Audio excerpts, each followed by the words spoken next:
გვაჩუქეს სიყვარული ჩვენს ქართველ მოხუცებს, მათ ხომ უკვე გვაჩუქეს თავისი სიყვარული უანგაროდ, ბოლომდე.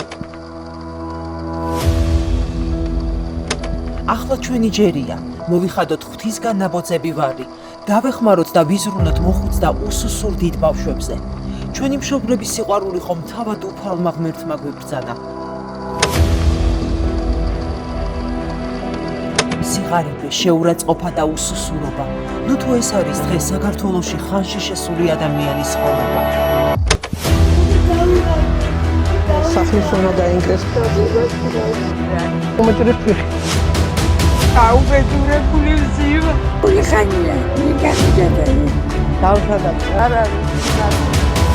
პრიმა არამია. სუსისი და კანკაცი ვარ.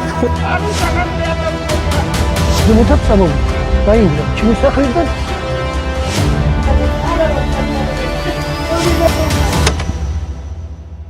დაგვეხმარეთ, რომ მოხუცი ადამიანების ცხოვრება გავაუმჯობესოთ, მივცეთ ის, რასაც იმსახურებენ, სიყვარული და პატივისცემა. ყველა ეს ადამიანი საქართველოდანაა, ახლა ჩვენ სინდისია დამოკიდებული, როგორი ცხოვრება ექნებათ მათ.